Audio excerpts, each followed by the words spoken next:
प्रिय छात्रों, जैसा कि हमारा आज का जो टॉपिक है क्षार एवं क्षारीय मृदा धातु आयनों का जैविक महत्व, biological role of alkali and alkaline earth metals ion.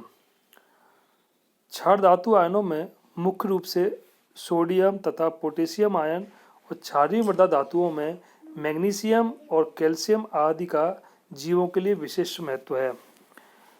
Alkali metal ion और एल्कलाइन अर्थ मेटल आपने पढ़ा होगा, क्षारीय मृदा और क्षारीय धातु आयन। क्षारीय धातु आयनों में जो मुख्य रूप से हैं वो सोडियम पोटेशियम है, आपने सोडियम पोटेशियम पंप पढ़ रखा होगा। और जो क्षारीय मृदा धातु है उनमें से मैग्नीशियम और कैल्शियम महत्वपूर्ण है। मैग्नीशियम आप जानते हैं क्लोरोफिल के रूप में, और कैल्शियम दोनों का ही विशेष महत्व है जीवों के लिए।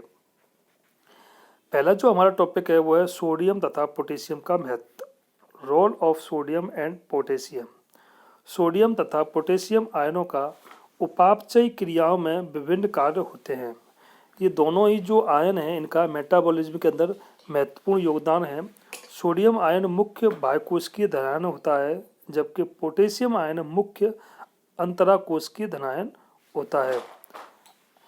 ये दोनों ही जो धातुएं होती हैं इसमें सोडियम और पोटेशियम, सोडियम जो होता है वो होता है बाह्य धनायन और जो पोटेशियम है वो होता है अंतराकोशिकीय या अंतर्मुखी धनायन होता है।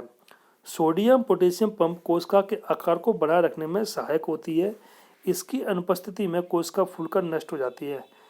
सोडियम पोटेशियम जो पंप है इसका कार्य है जो सोडियम धनायन की मात्रा सेल के बाहर और सेल के अंदर जो दोनों आयनों की मात्रा है वो बराबर बनाए रखना होता है। अगर इनका जो अनबैलेंस हो गया तो जो कोशिका है वो फूल जाएगी, नष्ट हो जाएगी। तो उसको बनाए रखने में सोडियम पोटेशियम तंत्र का महत्वपूर्ण भूमिका होती है या योगदान होता है। इन आयनों का संतुलन तंत्रिका कोशिकाओं के संचालन के लिए आवश्यक है। जो तंत्रिका कोशिका होती हैं, नर्वस सेल होती है, उनके भी संचालन के लिए ये दोनों आयन सोडियम पोटेशियम आयनों का विशेष महत्व होता है। ये आयन पाचक रसों, पित्त रस, अग्नारस रस के श्रवण के लिए आवश्यक है। जो पित्तरस होते हैं हमारा पैदा होते हैं अग्नाशय से या पित्तरस से होते हैं, उनके लिए भी जो डाइजेस्टिव सिस्टम होता है जो जिसे हम बोलते हैं पाचक रस, उनके लिए भी दोनों का आयनों का विशेष महत्व होता है। पोटेशियम आयन कोशिका की वृद्धि तथा मरम्मत के लिए आवश्यक है। जो पोटेशियम आयन है ये वृद्धि करने के लिए, कोशिकाओं की वृद्धि के लिए भी आवश्यक होता है। सोडियम पोटेशियम पंप सोडियम तथा पोटेशियम आयनों की जंतु कोशिका के अंदर तथा बाहर के कोश की द्रव में सांद्रता निम्न प्रकार से होती है। ये दोनों ही आयन है, इनका जंतु कोशिका के अंदर और बाहर जो इनकी जो सांद्रता का जो क्रम होता है वो निम्न प्रकार से होता है। जैसे इसमें दे रखा है अंतरा कोश की द्रव, उसमें पोटेशियम आयन कितना होता है जो इसमें दे रखा है। बाह्य कोश की द्रव में पोटेशियम आयन इससे भी कम होता है, 0.04 से या इससे भी कम पाया जाता है। सोडियम आयन है वो अंतराकोश की द्रव में कितनी मात्रा होती है और बाह्यकोश की द्रव में उसकी कितनी मात्रा होती है। इस सारणी से, उपयुक्त सारणी से स्पष्ट हो रहा है कि कोशिका के अंदर पोटेशियम आयन तथा कोशिका के बाहर सोडियम आयनों की सांद्रता अधिक होती है। ये सारणी दे रखी है, इस सारणी में आपको स्पष्ट दिख रहा है कि पोटेशियम आयन की मात्रा है वो 0.15 है। ये कहाँ है, अंतराकोश की द्रव में, और बाह्य कोश की द्रव में 0.004 से भी इसकी कम मात्रा पाई जाती है। जो सोडियम आयन है इसकी मात्रा है जो बाह्य कोश की द्रव में इसकी मात्रा अधिक होती है, सांद्रता इसकी अधिक होती है। इस अंतर को बनाए रखने के लिए कोशिकाओं में सोडियम पोटेशियम पंप कार्य करता है। ये जो अंतर है, इस अंतर को मेंटेन करने के लिए ही सोडियम पोटेशियम जो पंप है वो कार्य करता है कि कहाँ किसकी मात्रा अधिक होनी चाहिए। जैसा इसमें स्पष्ट लिख रखा है कि जो पोटेशियम आयन है वो कोशिका के अंदर और जो सोडियम आयन है वो कोशिका के बाहर उसकी सांद्रता अधिक होती है। इसी को मेंटेन करने के लिए ये पंप काम में लिया जाता है। नीचे जैसा कि आप देख रहे हैं कि ये सोडियम पोटेशियम पंप की जो कारण प्रणाली है वो कार्य प्रणाली इसमें दे रखी है। इसमें बाह्य कोश की द्रव है, ये अंतराकोश की द्रव है, इसके बाद ये लिपिड की बाइलेयर है।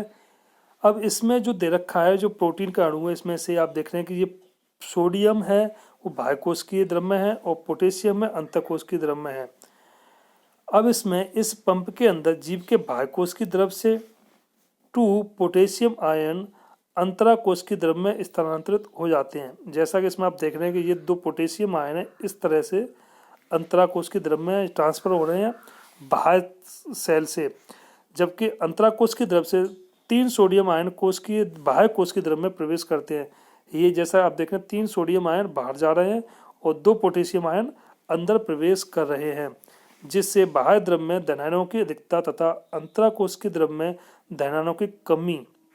बाह्य द्रव्य में धनायनों की अधिकता क्यों होगी कि 3 सोडियम के आयन बाहर जा रहे हैं और अंदर की तरफ में 2 पोटेशियम के आयन जा रहे हैं, तो एक एक हर बार में जो सोडियम पोटेशियम पंप है उसमें बाह्य जो कोशिकीय द्रव्य है उसमें 1 सोडियम आयन की अधिकता होती जा रही है। तो बाह्य द्रव्य में धनायनों की अधिकता तथा अंतरा कोशिकीय द्रव्य में धनायनों की कमी अथवा ऋणायनों की अधिकता हो जाती है।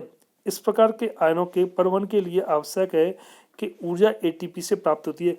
जो इस प्रकार से जब सोडियम आयन बाहर जा रहे हैं, पोटेशियम आयन अंदर जा रहे हैं, इसके लिए एनर्जी की आवश्यकता हुई और ये एनर्जी हमें एटीपी से प्राप्त होती है, एडिनोसिन ट्राइफॉस्फेट। जैसा कि आप इसमें नीचे देख रहे हैं कि नीचे जो डायग्राम दे रखा है, इस डायग्राम में ये रिएक्शन दे रखी है। इस रिएक्शन में एटीपी से जो हमें ऊर्जा प्राप्त होती है और इसमें जो 3 सोडियम आयन इनसाइड और ये इनसाइड और 2 पोटेशियम आयन आउटसाइड, इसके बाद में ऊर्जा प्राप्त होने के बाद में 3 सोडियम आयन कहाँ चले जाते हैं आउटसाइड और 2 पोटेशियम आयन इनसाइड चले जाते हैं। वही सेम जो कार्य प्रणाली इसके अंदर जो बताई गई थी कि 3 सोडियम आयन बाह्य कोशिकीय द्रव्य में जाते हैं और 2 पोटेशियम आयन अंतरा कोशिकीय द्रव्य में जाते हैं। इससे प्रत्येक ट्रांसफर में बाह्य कोशिकीय द्रव्य में धनायनों की संख्या बढ़ती जाती है और या जो अंतरा कोशिकीय द्रव्य उसमें धनायन की मात्रा बढ़ती जाती है।